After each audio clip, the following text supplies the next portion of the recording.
Like every single mother is not a hoe. You know, some of them literally got abandoned by some raggedy ass Negro who didn't handle his responsibility. We don't talk about that. We've been talking about it for the past 50 years. Facts. Guys by default have always been held accountable, largely for the things that they do because we don't have a safety. But when we speak, of course, there's going to be the anomaly. Of course, there's going to be the woman who was widowed. Of course, there's going to be a lot of different women that are in certain circumstances. But when we speak to the majority. We don't speak to the minority. Right. And statistically speaking, the overwhelming majority of women are having babies with a small minority of men. We live in a society where women have advocated for equal. They've advocated for equal when it comes to what benefits them, but not advocating for equal when it comes to holding themselves accountable for the decisions. I can hold every single guy accountable, and every single guy can clean up their mess in their life. But it only takes a percentage of 1% of men to then get with all of the women that then choose this exact same type of guy, have a child by him, but then they'll start to hold all men accountable for the idea that they chose wrong because they know that they should not be opening their legs and carrying before they marry. First off, shout out to Anton Daniels and shout out to Boyce Watkins because these are difficult conversations, but these are the ones that we need to have. So I'll leave a link in the pinned comments down below to both of their channels. But what Anton is saying here is facts. And I've seen this throughout my entire life. Women dealing with inconsistent men and then complaining when those men behave inconsistently. Let's take, for example, the rapper Future. And the only reason I'm using Future is because he's a public figure. You could probably point to examples of this in your own neighborhood. Future has 8 different babies by 8 different baby mothers, meaning after the first 2 baby mothers, 6 women looked at that situation and said, not only are we going to sleep with Future, we're going to do it without protection, and we're going to carry his baby to term. And when married couples get together, it's not easy to get pregnant. They have to try to get pregnant. So if you got pregnant by this man, you was a habitual violator. That means you was out here wilding. In this situation, people will look at the one sexually irresponsible man and blame men, but nobody ever talks about the 6 sexually irresponsible women that seen the situation and still decided to sleep with Future. It is the masculine burden.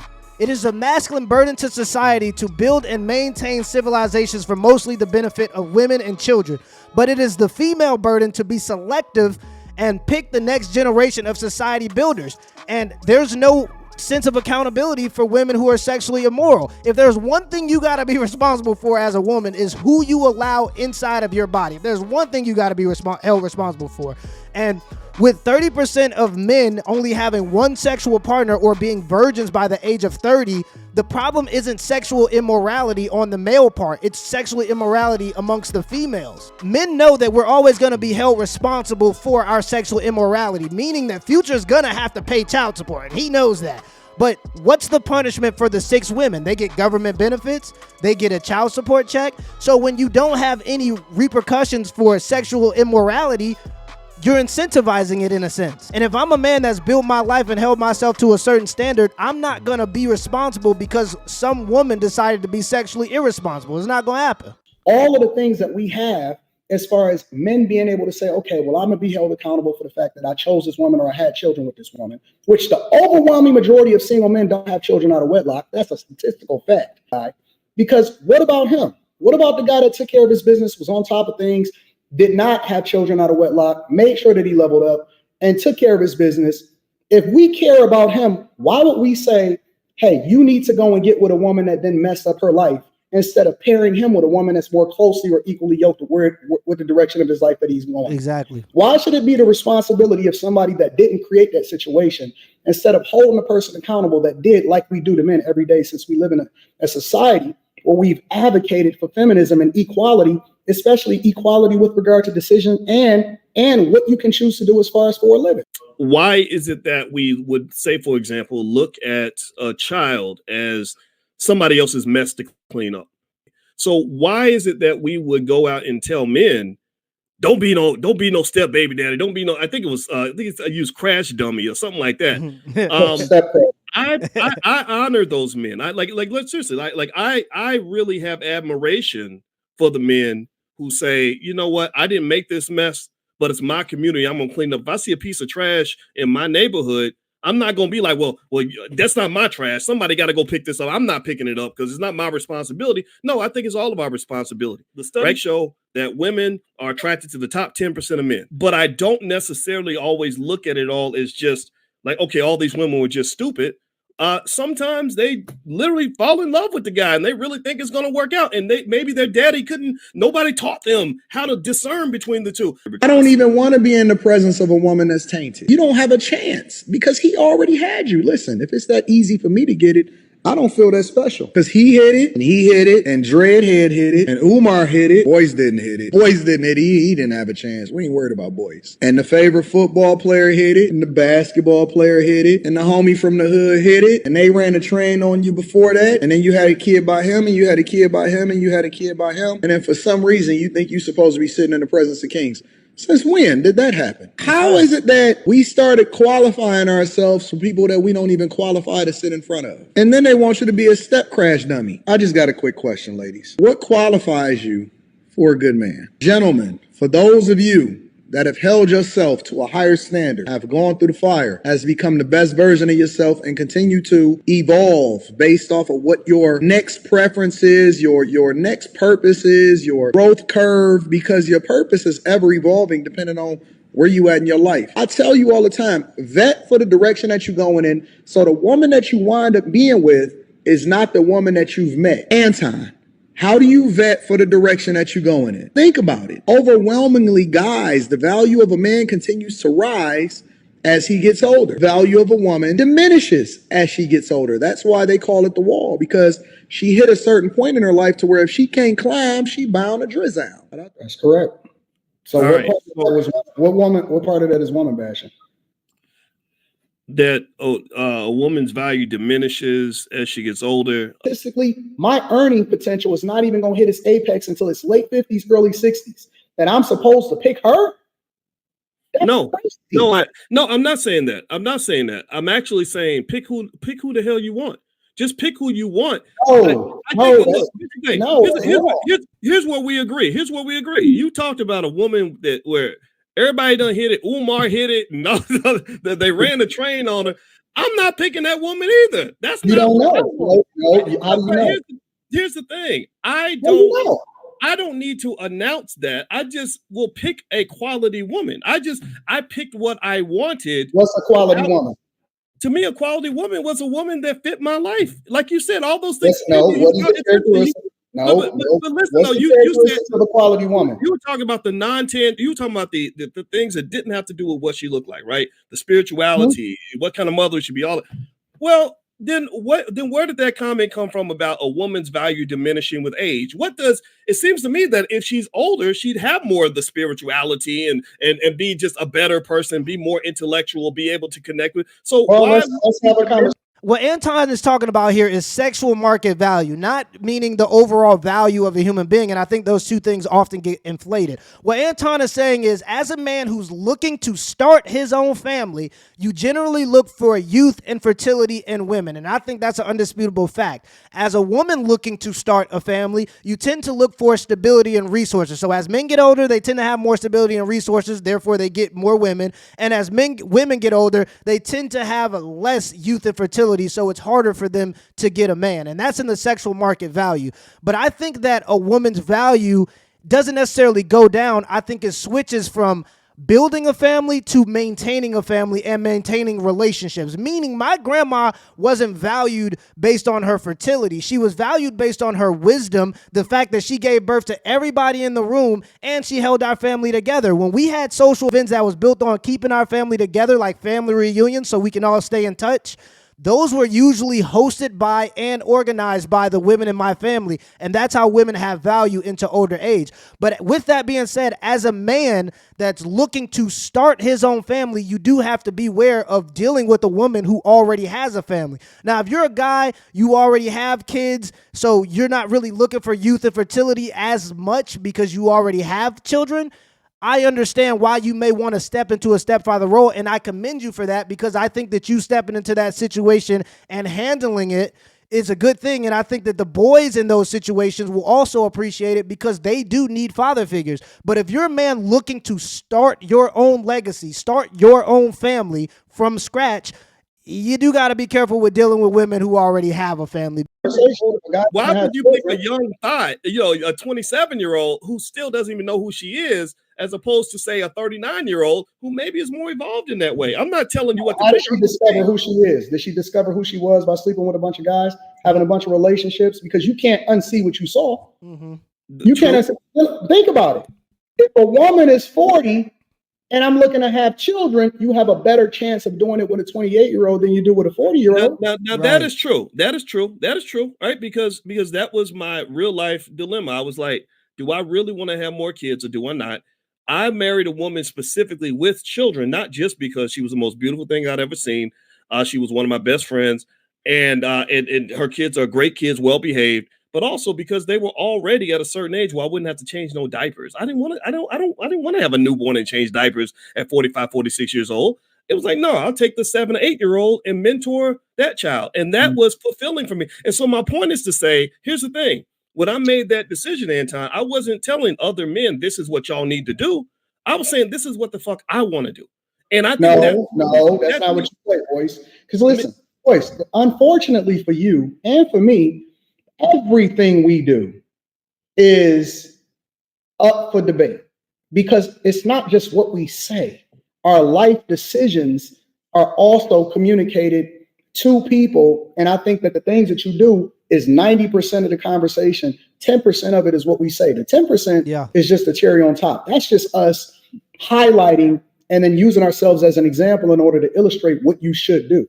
Yes. So your life decisions, unfortunately, and me, unfortunately, is up for debate. We don't get to control that. We are public figures. And now the things that we do and then the way that we communicate to people actually is communicating to them how it is that they should be moving and how they should make their life decisions because they look up to us based off of our results. Exactly. And so you don't just say, well, I did it, and that's just the conversation, because that ain't even what you do. You also say, hey, these guys should be going out here and getting with these women that may have kids because we need to save the community, and these are the heroes of our community. That's what you also communicating, not only in your actions, but also you say it out of your mouth. Well, you know what? I share my perspective, right? I don't think that anybody who is a free-thinking man should just be on another man's jockstrap. What Anton is saying here is more facts, because from what I've come to understand, especially being in this space and being a quote-unquote influencer, is you can say whatever you want, but eventually what you say is going to be challenged by your actions in real life. And me coming from a background where I was a Division I athlete. I went to becoming a professional athlete. I married the woman that I've been with since she was 14 and I was 15. Gives what I say a lot more validity to my audience because they know I'm not just saying it, I'm actually trying to live it. Just like Anton, he comes from a situation where him and his high school sweetheart got married, and now they've been married for over a decade. So that gives us more validity to what we say. Take for another example, a guy like Andrew Tate. Regardless of if you like him or not, the reason why he resonates with a lot of young men is because they see the lifestyle that he lives. If he was just living in his mom's basement, the things that he say would have no validity. But we are held accountable for the things that we do, and the things that we do, the people we marry, is a reflection and tells other people how they should govern their lives. One of the main reasons I proposed to my fiance, well, my now wife, in front of my sisters is because I wanted them to see what this is supposed to look like. One of the main reasons I go to my parents' house and I try to cut their lawn whenever I'm free or I got time is because I want my little sisters to see what masculine duty looks like. I want them to see me out in that field sweating so they have that standard for the man they want to be with. And it doesn't necessarily mean money, it's more about morality. So what I'm basically trying to say is the things that you do give the things that you say more or less validity. And if you want to make cultural changes, you have to actually live the change that you want to see. He does. Don't do that. You don't. Seriously, when we talk about voting, people always, every time I say something critical of the Democrats, people think I'm telling people to be a Republican. And the first thing I say is, I'm not telling you who to vote for. I'm telling you because I don't know your life. I don't know what your preferences are. It's like I can't tell you what kind of woman you should want. If you should want a tall, short, fat, thin, whatever. I'm saying that there is somebody out there for everybody, and pick what's not true. It's not somebody for everybody. Yeah. You see, that's why I think that you're wrong, because it's not somebody for everybody. We know that to be a fact. Everybody is not going to win. Everybody not going to get married. Everybody can't go on. We know that this is the truth. And so for example, I have conversations with women because I think that they're delusional to all be going for the same type of guy. More importantly, I think that they're delusional to believe that they all deserve a great man, because their definition of great is not realistic for what we actually need in our communities. I mean, to sit here and tell you that you deserve a Russell Wilson. But the problem is you'll have a Russell Wilson then hit these women with delusion because they've made the decision. Now you got every woman saying that they're going to say the Sierra's prayer. That's not reality for the majority of the Black community. So we got to speak to the majority. We can't speak to the anomalies. It's not realistic. Okay, so I will agree with your point 100%. Is that remember, my background is economics, and I think I see everything as a market. And what you're basically saying is that if you're talking to a kid in the hood that says, I want to be the next LeBron, you might say, look, the odds of this happening are very, very low. But you never know. You might be talking to LeBron, right? If LeBron's teachers had said going to the NBA is not going to happen for you, that would have been wrong, right? But most kids are not LeBron. We know this, right? So you might say, well, look, you're only 5'8". You don't even play basketball. This may not work out for you. And I agree with that. I don't disagree with that at all. I think that when you talk about, the sexy reds or whatever, I'm right there with you on that. I talk about the sexy red bullshit all the time.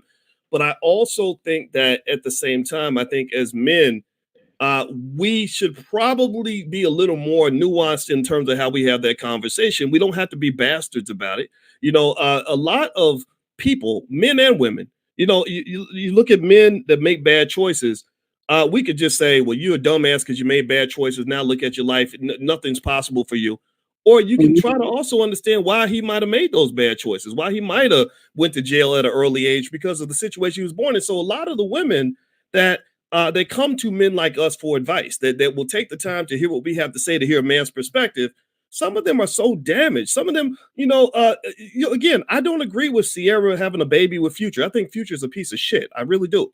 But the problem Sierra's I have is that you have a lot of guys that live that same lifestyle, have that same mentality, who might listen to your channel and say, yeah, that's right. These hoes need to change their behavior. They need to do this, do that. And I'm like, well, what about you too? I don't know why Sierra had a baby with Russell, with Future. Maybe she thought Future was going to be a better man than the man that he turned out to be. Or maybe something's wrong with her. I don't even know. That's where you lose me, Boyce. Come on. He had already had a bunch of children. And he's a rapper, and he was blowing weed smoke out here in these streets. And he talking about Molly's and Percocet. Come on, you don't. What she thought she was going to. Now you are right about that. You're right. You're right. Just like as men, we sleep with women that we ain't got no business sleeping with. My buddy got a stripper pregnant, and he's a professor, and I was like, why would you fuck a stripper? Like, that doesn't make. And he needs to be held accountable for that. Absolutely. And so what I would say with the accountability thing, I'm all about team accountability. I'm right there with you 100%. I just think accountability starts at home. If I have not fully held myself accountable, then I have to be careful about judging others and judging. But I have held myself accountable, and so I feel like I'm in a position. I think that you have, but I don't think everybody in your audience has. I think that there are men who literally go through life blaming all their problems on women. The reason I'm miserable is because my baby mama. The reason that the women did, the reason I ain't got no money is because women did this to me and did that to me. And I think it starts with their mother. I think a lot of them had mommy issues. And wait, hold on, stop there. How did they get mommy issues? From their mommy. Being raised by what? A single mother, right? In some cases, yes. But then also remember, hurt people. So we are an ecosystem as Black people.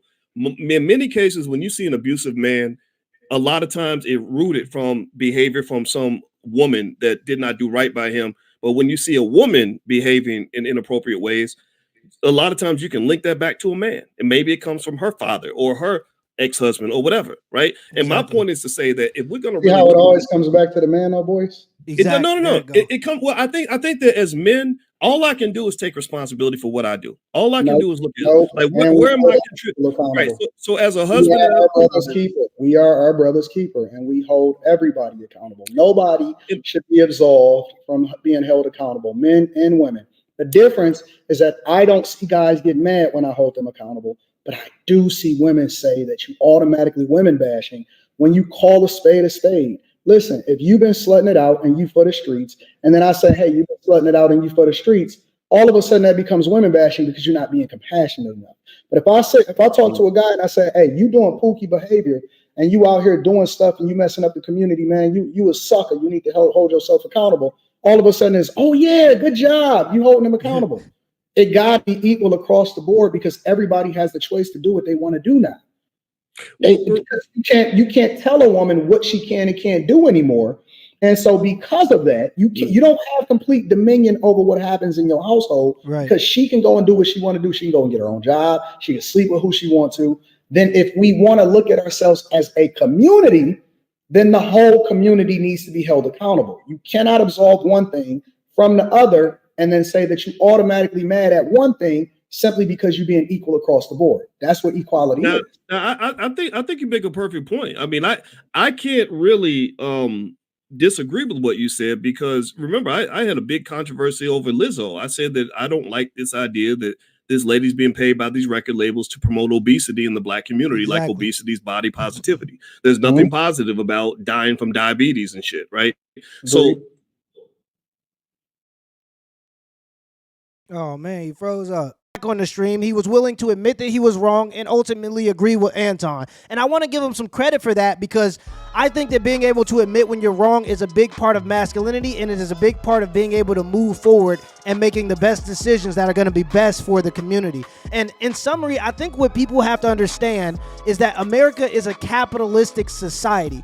Meaning if Black people want to stop being victims and have more say in the direction that America goes, we have to build more capital. And the only way to build more capital is to have strong Black families. During the Civil Rights Movement, what got you a Martin Luther King, what got you a Malcolm X, what got you a Black Panther Party was strong Black families that were able to financially contribute to those movements. That would have never happened without us having good economics. And we're just not going to be able to have good economics anymore with 70% of children being born out of wedlock. It's not going to happen.